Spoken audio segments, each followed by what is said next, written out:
Hello everyone, this is the Guitar Channel. I'm Ramon Goose and it's Coffee Chat again. Can everyone take a swig of coffee? Oh, that's good. Instant coffee. Okay, this episode is about playing the blues, okay? I'm going to teach everyone, because you ain't got the blues. This is the blues. I'm going to teach you how to... Everyone in the world today is not playing the blues, and I'm going to teach you how to play the blues. This is the blues. Check it out. Hey, whoa. Hey man, you're not Ramon Goose. I'm Ramon Goose. Sorry, I was just playing around. I'm sorry, man. Give me my guitar. Sorry, Guys, sorry about this. This is an imposter. Sorry about this. Coffee chat time, guys.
Hi guys, how's it going? Let's have a drink of coffee. Okay, so this is today's coffee chat. Is Goose with Goose. How's it going, Goose? I thought it was Goose on Goose. Yeah, Goose on Goose. Yeah. So as you heard, what was that tune we just played, Joe? That was a song by had Damon Ron or whatever. Anyway, it was made famous by Miles Davis's quartet. I think played it, and it's called Ladybird. Fantastic. Yeah, great playing by the way, Joe. We haven't played together for a while, have we? Great playing, man. No, we haven't. We haven't played since the last coffee chat. Yeah, we haven't played. It's been a long time, hasn't it? We were in Corona lockdown. I've actually put a bit of weight on since the last coffee chat, so please keep the jokes down to a minimum, please. Yeah. No, I'm joking. I don't want to mention his weight problem, but you know. The thing about playing these guitars, though, Joe, is it's really good to do press ups because otherwise, your thing hangs over the side. You know what? I was googling actually how to get rid of that. The nipple touching the string. It's got that nice little contour there. Yeah, I'm getting these overtones from my nipple touching the string, and I'm trying to play on the G string up here. Yeah, man. And it's still ringing because my nipple's trying to play it. Can we do one thing? One thing is, how did you learn? Because Joe's really good into slap bass. But you kind of. It's one of your things that you do that I love, but I never hear you do it. You're always playing like jazz. So can you just play me some slap bass? Yeah. And you know what? This Sadowski bass was designed for that kind of playing. This Roger Sadowski originally built in New York, but this bass here it's the kind of the Marcus Miller sound of bass guitars. Yeah, Marcus Miller. Yeah, Marcus Miller. Wine Light album, George Benson, Luther Vandross. Oh, yeah, that's way too loud. So another great bass player, Mark King. So I'll play some kind of pseudo Mark King stuff. Yeah.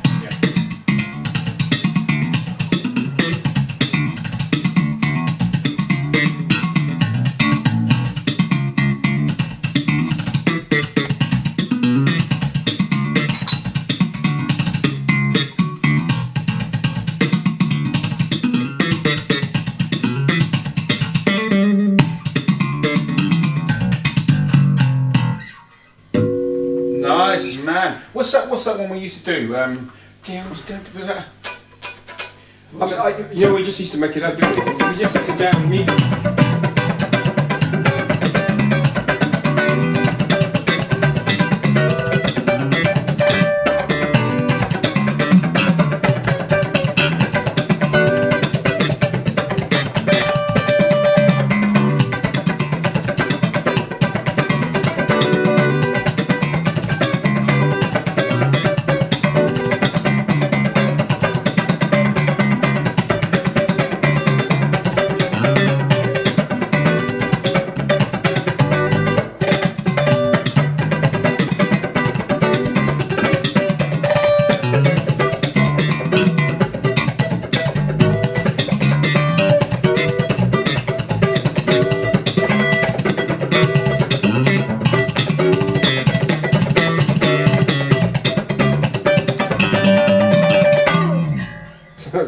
Yeah, I'm a bit rusty. Sorry, guys. A bit out of tune at time, but yeah, great. So so let's talk a little bit about the bass, because what I really loved about the growing up, because we were born in the mid '70s, but we grew up in the '80s, didn't we? And the '90s. But can we build a time machine to go back? Because I'm not liking these times. Music and the movies.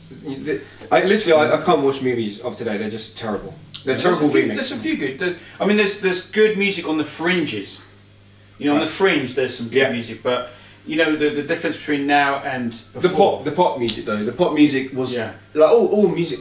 Not all music, but there was a lot of good pop and rock and everything was good. Better quality in the '80s, Yeah, I think like you get a band like Huey Lewis and the News or Level 42, and they were in the pop charts and they were amazing musicians. Yeah, they can actually play. Yeah, they can actually play their instruments. Yeah, whereas nowadays nobody can play an instrument. No, it's really sad, and I think we've all checked out. Us musicians, we've checked out from really listening. And the average person, if they've checked out and they're just listening, I've gone on YouTube and I've looked at old 80s songs on YouTube, and people are commenting, give me, can we go back, in a time machine to this, the music's rubbish. People are complaining about it, But who were some of the great bass players, the legendary bass players, the kind of Greek gods of the 80s for you, Joe? Who were the? Okay, so in terms of like the 80s, I'd say. Mark King, definitely. That's how I got into bass. We were growing up and watching Top of the Pops was a TV show in England that had like the rundown of the top 40, singles, pop tunes. And I remember seeing Mark King there, and he had a big blue bass, not this one, but and he had it really high up. They used to wear the bass guitars up like this. It was a JD bass, wasn't it? It was a JD bass. Hey man, these guys, my friends here on this channel, man, they know about JD. I've got. You know what? It's funny because I had a JD bass. I've got one on order. It's coming in July, and it was this colour. Who's the maker? Who makes it? John Diggins, and so that's coming in July. But Ramon's Telecaster. Should I get it? Ramon's got a beautiful green telly, and as soon as I saw that, I phoned up John. Sent an email to John. Okay. Yeah, I sent an email to John and I said I want this colour. So my JD's now going to be this colour. But at the moment we're blue. We're blue, yeah, that's right. The goose are blue. So Mark King was a great bass player. What about the guy from Simple Minds? John Giblin. Really cool. He played on the. I can't remember. I'm not a fan of Simple Minds, but there's one album, the Belfast Child album. Yeah, with do. Yeah, and that's a bass player, English bass player. He played a wow bass, and he's called John Diggins, and he played a lot of stuff with Brand X, which is Phil Collins of Genesis' original band. Brand X. So he played bass, and great bass on that. So he's like a fretless wow player, That whole when Jaco, Pastorious influenced the English UK guys, there was one guy called Percy Jones, and this Percy Jones, he lives in New York now. He's married to a wife that makes jewellery, but anyway, Percy Jones was the first bass player to get that Jaco Pastorious sound, and I think he was playing around the same time as Jaco. I don't know if he copied Jaco or but they've got different styles. So I don't want to say he copied him because I don't know enough. But yeah. Say it. John Giblin and Percy Jones were the great and then you had Pino Palladino, who is played on Paul Young album No Parley. Wherever I Lay My Hat. Yeah. So the fretless bass playing, so you turn on the radio and then out of nowhere comes this fretless bass playing. And it's the focus of the song. and that's what you grew up. I remember growing up and hearing that on radio. It was a new song out by Paul Young, and so if you're growing up in that time period, and you're exposed to all these amazing, it must be hard these days because you can only be retrospective. You can only look back. You can't. You're not going to just like hear this around you. The latest Top of the Pops or whatever. You've got to go on YouTube and that's a good thing about YouTube. But I mean, we had great, and then growing up in the 80s, you had all the 70s and the 60s as well to listen to. So it was and you had gigs. You had gigs. Yeah. Everybody in every single pub, wasn't there? There was a gig. So you'd have pub gigs. You'd have a town, and you'd have like probably 90% of the venues would play music. The only pubs that didn't play music were for the thugs and the hooligans. And the yuppies. Or the yuppies, yeah. But the normal pub, so I'm saying the extremes of both sides. So the normal pub would have music, and so you need bands, to play the gigs. And every night they'd have a different band. Probably 3-4 nights a week they'd have a different band. Yeah, can I just say for the folks that are watching at home, Joe's actually 20 minutes older than me, so he's actually the boss. That's true. No, it's not true actually. Ramon is more of, I think, music. You're the boss because the thing is, well, the bass is in the background, So Ramon has to lead. But you bring it in the foreground, and you do your. If you come and see our band play, there's a showcase, isn't there? There's a bass showcase. And I'm waiting for that the whole gig. That's the only reason I'm there is to do the bass solo. And women stand on the chair and go crazy, don't they? No, they don't. Normally, that's the time that everyone takes their toilet break. It's not true, guys. He really does it. It's not your normal sort of jazz bass thing, is it? No, and sometimes bands, what they'll do is say when the landlord says, "Right, I want you to get rid of everyone," then we get the drum solo, and then everyone just leaves. Yeah. Sorry, drummers. So let's talk more about the bass players. What about Darryl Jones and the American guys? We've got a big American audience here. So American guys, man, you've got so many bass players. I mean, so you've got Jaco Pastorious, who is the best bass player that ever lived, after Sid Vicious, So Sid Vicious, I've got to say... Let's talk about Sid Vicious. Okay, He's not American though, is he? But he lived in America, and I think he had a girlfriend there. Sid Nancy. Sid Nancy, yeah. Sid Vicious, what can I say? He's just the best bass player, everyone should acknowledge that. In look, sound, feel, and you just can't... He was so good in his look, sound and feel, it didn't matter about technical ability, because that just... He was so extreme. Yeah. When you're extreme at something, it just cancels out. But he had the punk attitude though. He brought punk, didn't he? He had the image, the Vogue. I know some people say they were manufactured, but at the end of the day, they were kind of a breath of fresh air at the time. Things would... The Police wouldn't have happened without the Sex Pistols. Really, yeah, exactly, and that's a great thing. And we wouldn't have Andy Summers playing guitar. Who's the best guitarist in the world. Absolutely, without that. And I'm not trying to put down Andy Summers because actually Andy Summers, to me, I mean, you cannot. I mean, okay, Sid Vicious he can't actually play, but Andy Summers is a beautiful guitarist, and he's an amazing, incredible. Do you know any Sting? Those. Do you know any Sting bass lines? Yeah, I mean,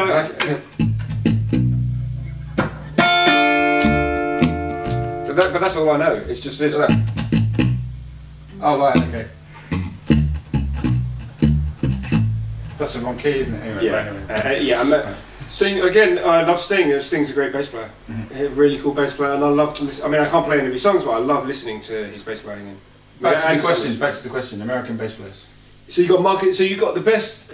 In my opinion, America has the best two bass players for slap bass, which is Marcus Miller, and Marcus Miller played with I think Jamaica Boys. That was his own band. Then he played with he played with everyone. Session bass, studio bass player. Producer. And the producer, yeah. And then you had Jaco Pastorious, who played the fingerstyle. And so you got the best of both there. But then you got other bassists, of course. You got Stanley Clarke, who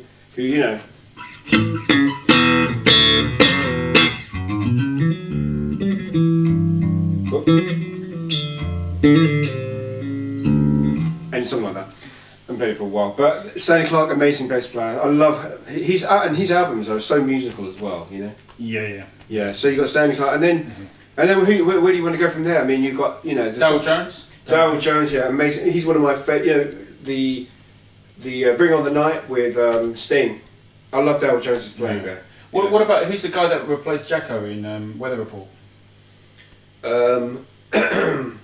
Victor Bailey. Yeah, you like him, don't you? I'm a huge Victor. I mean, he passed away really sadly. You got to go, guys. You got to go and check out Victor Bailey, bass player. He played with Weather Report, and then he went on and played with. He did a lot of session studio. But really sad story. He died. He passed away recently. Last couple of years. But his memory should live on. And if you can go on Spotify and listen to his albums. But it was sad, wasn't it? Because he played amazing bass playing all his life. And then when he needed medical attention, he couldn't afford it. No, he was back in a. I think that's what happens in America. I don't know what the situation is in America, but health insurance probably. If you're rich, they're going to cure you. So Victor Bailey, a great bass player. Please go and listen to his songs because his memory needs to live on. Really good. Great. Okay, then I'm asking the questions. Yeah. Sorry. So you're playing through this Dumble clone. Did you know? No, I didn't know that was a Dumble clone. He's playing for a Dumble clone and a Altic Lansing 12-inch speaker because he forgot to bring his bass amp today. But it's all right because we got the. Well, no, my roadie's on holiday at the moment. He's So let's just round this off. What tell me about talk about the bass playing. Where's your career going, man? What are you doing on bass? What is your focus on the bass? Yeah. After all these years, 25 years of playing bass, where is it? How's it happening for you now? I mean, on the instrument. Let's not talk about the career. Let's talk about the bass. So I mean, in terms of like what I'm doing now, I'm trying to play. So I had this thing to play, like the Jaco sound, staccato. Let's.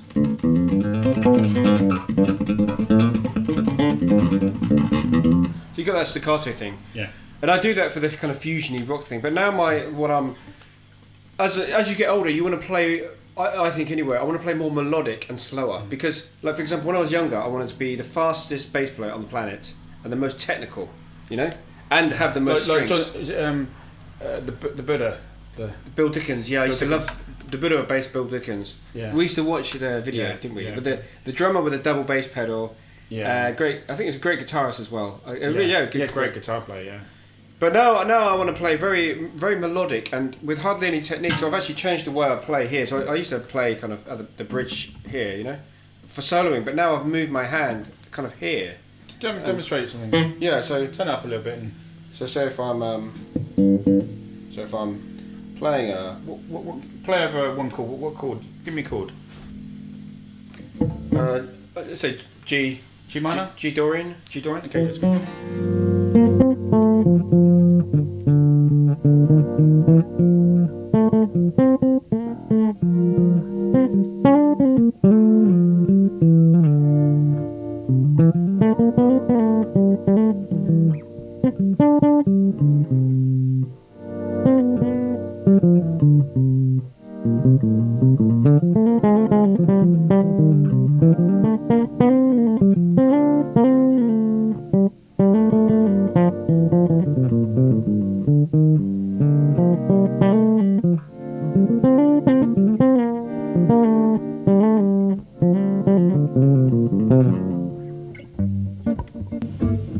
Yeah, man, that's nice. Yeah. Okay, so just to be melodic and play, because I think as you get older, you've got to go for the more melodic sound. The technique is going to come down. You're not going to be able to play it as fast as you were when you were younger because you're gonna look at music a different way, and I'm looking at it more melodically now. That's where my bass and I'm trying to read as well. I mean, you might have heard when we were playing the jazz tune, I made a few mistakes because my reading is terrible. So I'm trying to improve that. Gradually, slowly, not panicking. And it's the same on guitar. I mean, for guitar players probably watching, it's like, when you're young, you're going to do all the flashy stuff, but when you get older, you want it to sound more like a fine glass of wine, like Wes Montgomery or John Lee Hooker, Miles Davis. Can I tell everyone my favourite guitarist? At the moment, he's not the best guitarist in the world, but he's my favourite to listen to, and that's I think he's originally Scottish, I think. But anyway, he's UK based, and that's a guy called Jim Mullen. Okay, so Jim Mullen is you can if you search on YouTube Jim Mullen, there's a few live concerts and incredible. He plays just with his thumb. He's a jazz guitarist that plays with his thumb. Wes Montgomery, isn't he? Yeah, and he's my favourite. That's how I want to play like that on the bass, obviously. But because you're influenced quite a lot by guitar players like Pat Metheny, yeah. I love. Yeah, I mean, that sound there. That's what I got from the lineal. So lineal kind of bebop, if you like. But, do you want to do like a E minor groove?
Okay, yeah.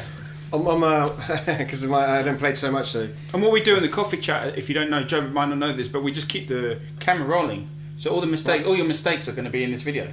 That's amazing. Do you know what I mean? That's great. So yeah, pleasure, man, pleasure. Yeah, my fingers were getting a bit tired there because I'm not used to. A lot of excuses coming. A lot of excuses, Joe. Anyway, I digress. So where are we going next, man? We're gonna play. We're gonna play out. We're gonna finish with some Pee Wee Ellis. Let's. Yeah. So shall I tell the story? Tell the story, man. It's your show. It's funny because growing up, I loved Jaco Pastorious, and his swan song, his song was the chicken. Throughout his whole life, he always played the chicken. Like every gig, he'd play the chicken, and I think there's a couple of albums where he plays the chicken as well. And so every bass player that is into Jaco Pastorious learns to play the chicken. But that tune wasn't written by Jaco Pastorious. That was actually written by Pee Wee Ellis. Pee Wee Ellis, yeah. And so Ramon is good friends of Pee Wee Ellis. And Pee Wee Ellis was the band director for James Brown. Yeah, James Brown and JB's. Exactly. So imagine that. And Pee Wee Ellis wrote the song "The Chicken," and that's Jackets. And the amazing thing is, Ramon, called me to a session one day and he said, "Joe, I need you to play the chicken on. We're doing a recording for the BBC with Pee Wee Ellis, and we need a bass player to play it." So yeah, can I come and play? I'll put the link, guys. I'll put the link in the description of two of the songs that we did from the session. Yeah, and that's so that's it. I don't need to play a gig again because that's the best gig for a bass player. So let's finish out. This has been Joe Goose, guys. This has been Joe Goose. Thanks very much on the Guitar Show. Thank you. Thanks, He's going to come back. He's going to come back and do some more stuff. Yeah. Yep. Thanks, guys. Today was a bit crazy because it's a bit rushed, but we'll do a better one where we'll sit down and have a proper chat with Joe. He's got a lot to give, especially on the bass front. Bass players should be watching this video and learning from this great bass player here. And but take it away, Joe. Thank you. Turn up and.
Yeah. Thank you. Take care, guys. See you soon. Thank you. Bye. It's goodbye from him.